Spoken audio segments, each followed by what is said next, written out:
Then the next topic, supply of money. Supply of money. जब हम बात करते हैं सप्लाई की तो थोड़ा सा हम यहाँ पे कंफ्यूज जाते हैं, ठीक है। ऐसा लगता है सप्लाई जो है आपका क्या है, फ्लो कॉन्सेप्ट है, ठीक है। आपको पहले भी बताया था जब हमने वहां पे रीड किया था difference between the stock and flow, ठीक है। तो सबसे पहले आपको ये ध्यान में रखना है कि supply of money is a stock concept, ठीक है।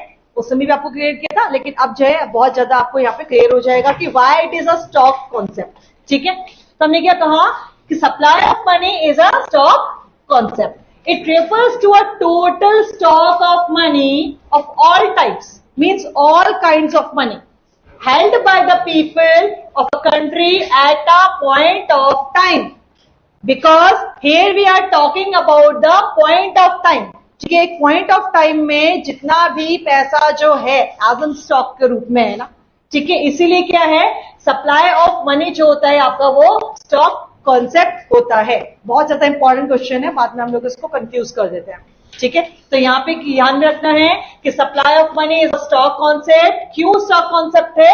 Because all the total stock held by the people of a country at a point of time, ठीक है। It is important to note that the supply of money does not include stock of money held by the government, stock of money held by the banking system of a country. ऐसा क्यों होता है? Because the government and the banking system of a country are the suppliers of money. ये भी ध्यान में रखना है। क्या कहा हमने कि यहाँ पर ये भी ध्यान रखना है कि सप्लाई ऑफ मनी क्या इंक्लूड नहीं होगा, जितना भी गवर्नमेंट के पास जो भी स्टॉक ऑफ मनी है, स्टॉक ऑफ मनी जो भी आपका बैंकिंग सिस्टम ऑफ कंट्री है, क्या इसके अंदर इंक्लूड होता है, अभी हम उसको भी फॉलो करेंगे, ठीक है। क्यों? क्योंकि यहां पे हमने क्या कहा कि government and the banking system of a country are the suppliers of money and the stock of money held by the suppliers of money is never treated as a part of supply of money in the country, इसीलिए हम इसको इसमें include नहीं करते हैं, ठीक है। अच्छा, उसके बाद हम बात करते हैं कि हु प्रोड्यूसेस द मनी। हमने कहा फिर कौन यहाँ पे, क्योंकि दीज आर द सप्लायर, क्योंकि ये क्या कर रहे हैं, they are supplier of the money, ठीक है। The government of the country, ठीक है, who are the producer of the money. तो नंबर वन क्या कहा हमने यहाँ पे कि the government of the country and the banking system of country including both central bank means RBI and the main authority has in central bank, ठीक है। RBI के पास आपकी मेन अथॉरिटी होती है यहाँ पे, which is the note issuing authority, ठीक है। And the commercial banks who add to the supply of money through demand deposit, ठीक है। अभी डिमांड डिपॉजिट क्या है? डिमांड डिपॉजिट क्या होता है, जैसे आपका एक बैंक अकाउंट है, ठीक है, आपने क्या करा, उसमें पैसा जमा कर दिया है, ठीक है। तो आपने जो डिपॉजिट करा है, अब आपको पैसा चाहिए, तो आपने क्या करिए, you are demanding that money, अपने अकाउंट में से आपने क्या करिए, डिमांड करिए अपने उस पैसे की। तो simply we can say that कि the withdrawn from your bank account, that is demand deposit, ठीक है। बहुत बार रिपीटेड क्वेश्चन होता है 10th और 12th क्लास में, what do you mean by demand deposit. तो डिमांड डिपॉजिट वो है जो आप अपने अकाउंट में से पैसे को विड्रॉन कर रहे हैं, निकाल रहे हैं, ठीक है। तो वो क्या है, डिमांड डिपॉजिट। तो यहां पर हमने क्या देखा कि who are the producer of money, तो मेन आपका गवर्नमेंट है, देन उसके बाद आरबीआई के पास है, और आरबीआई के थ्रू ही आपका कमर्शियल के पास जाता है, कमर्शियल बैंक जो है उनके पास जाता है। अभी हम डिस्कस करेंगे कि आरबीआई क्या है या आपका कमर्शियल बैंक क्या है, तो काफी ज्यादा क्लियर हो जाएगा, ठीक है।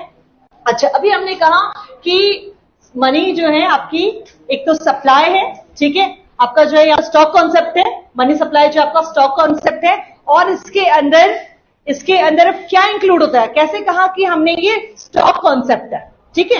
तो अब उसको हम यहाँ पे क्लियर करते हैं कि कैसे स्टॉक कॉन्सेप्ट है, ठीक है, देखेंगे, बहुत इंपॉर्टेंट है ये। मेजर्स ऑफ मनी सप्लाई, ठीक है। तो यहां पर आपको ध्यान में रखना है कि यहां पर हमने लिखा है M1, M2, M3, M4, ठीक है। These are the measures of money supply, ठीक है। तो यहां पे जो मनी सप्लाई है वो आपकी इन 4 फॉर्म्स में हो रही है, M1, M2, M3, M4।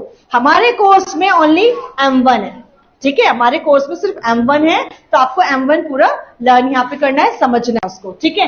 Of these only M1 measure is discussed here as prescribed in the syllabus, ठीक है। ये ध्यान में रखेंगे क्योंकि सिलेबस से ज्यादा जब हमें कुछ एक्स्ट्रा वैसे नॉलेज लेनी है तो उसके लिए बहुत ज्यादा बेस्ट है, ठीक है। और जो आपका सिलेबस में आपको ये भी पता होना चाहिए। अच्छा, यहाँ पे M1 में क्या आएगा, तो हमने लिखा यहाँ पे CC, DD एंड OD, ठीक है। M1 contains CC, DD and OD, ठीक है। तो हम यहाँ पे क्या देखते हैं कि क्या है ये CC, मतलब C आपका ओनली C मीन्स करेंसी, ठीक है। It refers to currency held by the public, मतलब आप लोगों के पास जो भी पैसा है, ठीक है, हम लोगों के पास, ठीक है, चाहे आपने अपने जो घर पर हमने रखा हुआ है, ठीक है। It includes coin as well as paper notes, उसके अंदर कॉइन्स भी हैं, उसके अंदर नोट्स भी हैं, ठीक है। It refers to currency held by the public, it includes coins as well as paper notes, तो all peoples are included in C, ठीक है। सब लोग का जितना भी मनी है वो सब आपकी इंक्लूड हो गई सी के अंदर, ठीक है। उसके बाद it refers to demand deposits of the people with the commercial banks. These are checkable deposits which can be withdrawn or transferred on demand. दूसरा DD, सिंपल DD में हमने क्या कहा कि क्या है, these are the demand deposits, अभी आपको बताया था ना, ठीक है। डिमांड डिपॉजिट मीन्स आपने क्या करा है, जो आपने बैंक में अपना पैसा जमा किया हुआ है, आप उसको चेक के थ्रू या अदर जो भी ट्रांजैक्शन मेथड्स हैं आजकल, उसके थ्रू आपने क्या कर दिया है, उसको विड्रॉन कर दिया है फ्रॉम द बैंक, ठीक है। वो हो गया आपका DD, ठीक है, क्लियर हो गया। Then the third one OD means आपके अदर डिपॉजिट्स। अब ये थोड़ा सा आपका लॉन्ग है, अब ये अदर डिपॉजिट्स के अंदर क्या आएगा, ठीक है। तो हमने क्या कहा, demand deposits with RBI of public financial institutions, ठीक है। जो भी डिमांड डिपॉजिट्स है विथ RBI के थ्रू पब्लिक फाइनेंशियल इंस्टीट्यूशन में, जैसे NABARD, ठीक है, आपका मेन क्या है, national bank of agricultural and rural development bank है, ठीक है। Demand deposits with RBI of foreign central banks end of the foreign governments, ठीक है। मतलब यहाँ पे पीपल्स के दोनों, ये पीपल्स से रिलेटेड है। उसके बाद आपके जो OD आ गए हैं, आपके रिलेट कर रहे हैं वो बैंक्स को, ठीक है। तो इसके अंदर क्या आ गया, आपके जो भी आपके डिमांड डिपॉजिट्स है, ठीक है, RBI के थ्रू, तो आपका जो है डिमांड डिपॉजिट्स आपके RBI of foreign central banks, demand deposit of international financial institutions जैसे IMF को, ठीक है, IMF और वर्ल्ड बैंक के लिए, ठीक है। तो यहां पर जो ट्रांजेक्शन है इस तरीके से ये इन सबको सम अप करते हैं, तो वी आर गेटिंग M1। तो सिंपल आपको ध्यान रखना है, व्हाट इज M1 के आपका मनी सप्लाई है, मनी सप्लाई आपके 4 होते हैं, ठीक है। M1 के अंदर हमारे पास हमारे जो कोर्स में है M1 में क्या आएगा, C प्लस आपका DD प्लस OD, ठीक है। करेंसी हो गया, डिमांड डिपॉजिट्स हो गया एंड अदर डिपॉजिट्स हो गए, ठीक है। तो ये आपको जो है क्लियर होना चाहिए।